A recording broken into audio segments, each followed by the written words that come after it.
Des nanotubes de carbone découverts dans une épée de Damas. Une équipe de scientifiques allemands de l'Université technique de Dresde, conduite par Peter Pöffler, professeur de cristallographie, pense avoir retrouvé les secrets de fabrication de ces lames. Selon la légende, les épées de Damas pouvaient couper en deux un mouchoir de soie flottant dans le vent. Une prouesse qui a fait la réputation de ces armes dont l'acier, et surtout le tranchant, étaient redoutés des croisés dans leur combat contre les musulmans. Leur secret soi-disant tiendrait de la répartition dans la lame d'un carbure de fer la sémantite qui dessinait à leur surface de magnifiques reflets moirés.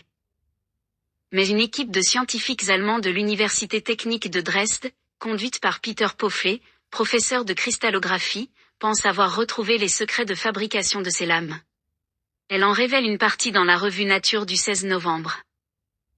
En observant au microscope électronique un fragment d'acier prélevé sur un sabre de Damas élaboré par le fameux maître forgeron persan, Assad Allah au XVIe siècle, elle émet l'hypothèse que ces armes réputées devaient leurs caractéristiques exceptionnelles à la présence de minuscules tubes, les nanotubes de carbone. Une forme cristalline du carbone dont l'existence n'a été mise en évidence qu'en 1991. Ces nanotubes sont devenus apparents sur l'échantillon fourni par le musée historique de Berne en Suisse, après sa dissolution dans de l'acide chlorhydrique. Cette opération a permis également de mettre en évidence des nanofibres de sémantite, qui auraient été encapsulées et protégées par les nanotubes de carbone, précisent les chercheurs dans leur communication. Quoi qu'il en soit, les épées de Damas n'ont pas encore livré tout leur mystère. Sans doute parce qu'il s'agit d'un sujet complexe.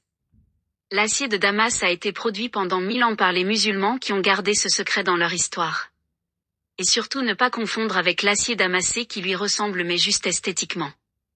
Pour fabriquer de l'acier damassé, du fer de plusieurs propriétés est plié et replié pour obtenir des motifs damassés. Par contre, dans le vrai Damas, les nanotubes de carbone sont élastiques, incassables et sur la lame ils agissant comme une scie qui coupe à l'échelle nanométrique.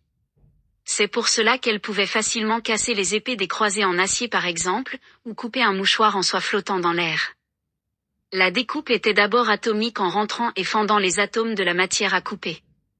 Merci de liker et partager et abonnez-vous pour suivre l'avancée des recherches car je le répète, le secret de fabrication se trouve dans le Coran et nous avons plusieurs pistes pour le découvrir ensemble.